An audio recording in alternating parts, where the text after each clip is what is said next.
10 taon na po tayong magkakakwentuhan. 2,700 na mga istorya o 516 episodes na ang ating pinagsaluhan. Isang dekada na nga tayong magkakapuso. Ngunit ang espesyal na okasyong ito, sumabay rin sa unang anibersaryo ng paghagupit ng Super Typhoon Yolanda, ang pinakamalakas na bagyong tumama sa sangkatauhan. Kaya naisipan namin na ang episode na ito gawing higit na makabuluhan.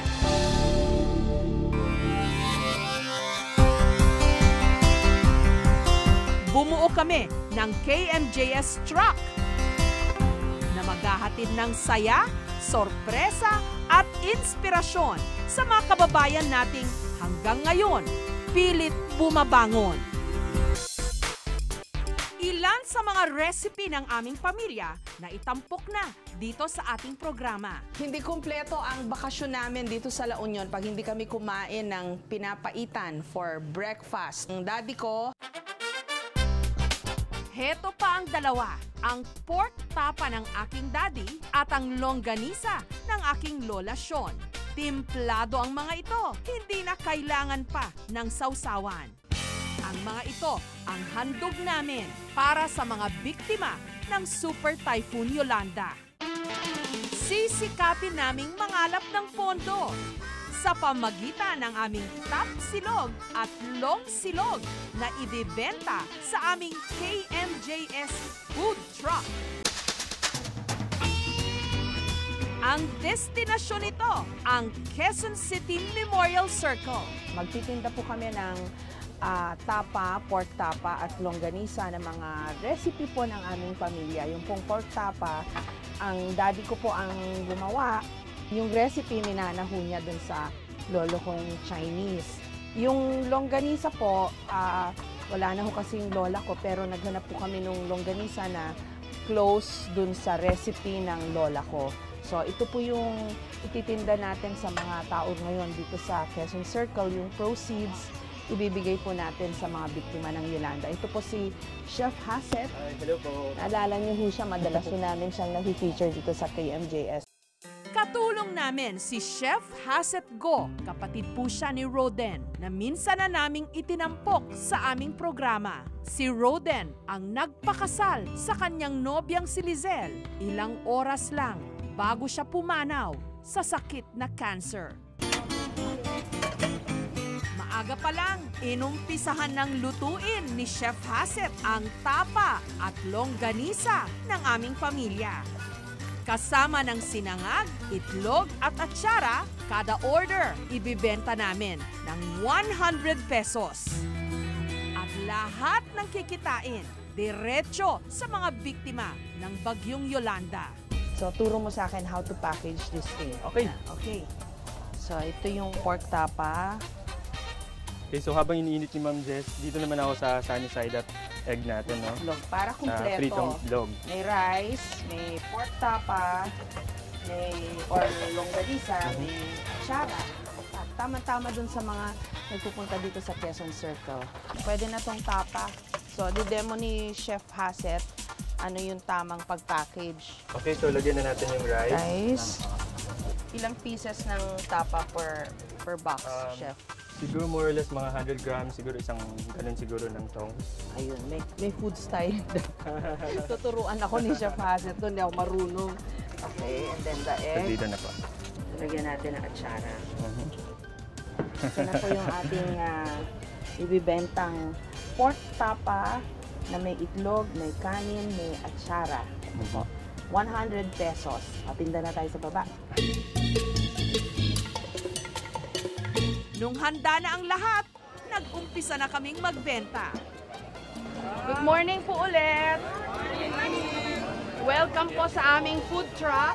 Para po sa aming 10th anniversary ito, na pagpasyahan po namin na mag-raise ng konting pondo para maidagdag po dun sa tulong na mapupunta sa mga biktima ng Super Yolanda. Naisipan ho namin, magbebenta ho kami ng almusal o pwede na rin pong tanghalian o baka abutin tayo hanggang hapunan, so altanghap.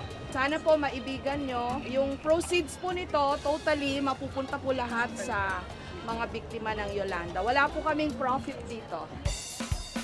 Agad namang dumagsa ang mga mamimili. Maraming bawang. Oo. Ilocano bawang. Dalawang pork tapa, isang longganisa. Aba, mabenta! Lalo pat marami ang namamasyal sa Quezon Circle noong mga oras na yon. Ang iba naman, galing sa kanilang exercise. Siyempre, picture-picture!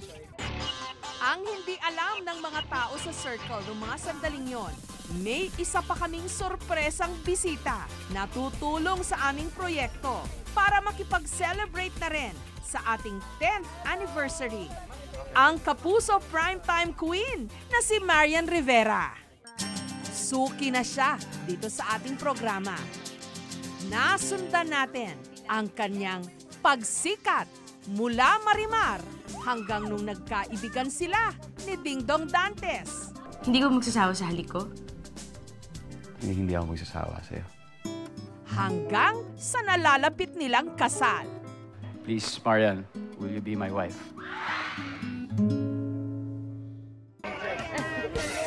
Pagpasok pa lang ni Marian, tilian na. May bibili pa ho. Ito na si Maria na magbibili. Bawat isang bili picture. Ano?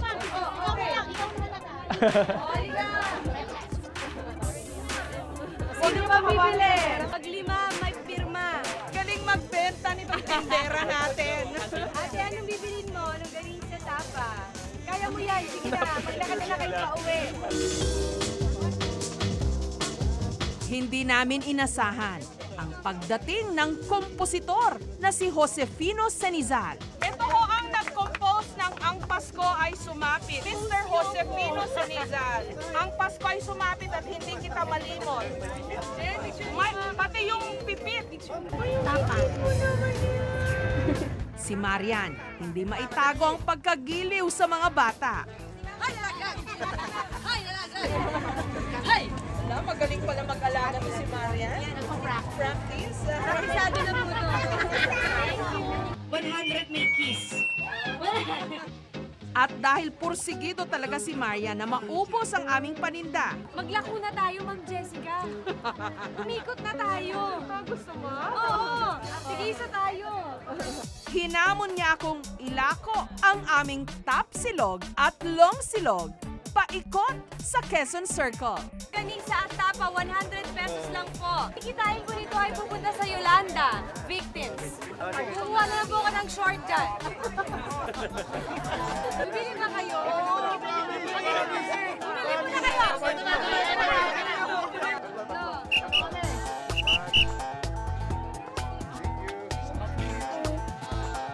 Ayan na! Game!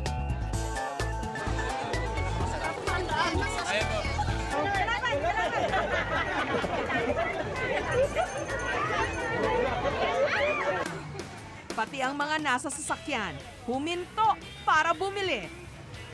Lunch nyo. Thank you. Thank you. Kamusta ang benta mo, Ma'am Jessica? Okay naman. Uy, konti ka na lang. Mas marami Oo pa nga. magbenta. Mas magaling magbenta ko si Maria sa akin. Marami pa ako eh. Ay, pati ka, Jessica na. Sige lang po, pareho lang po kami.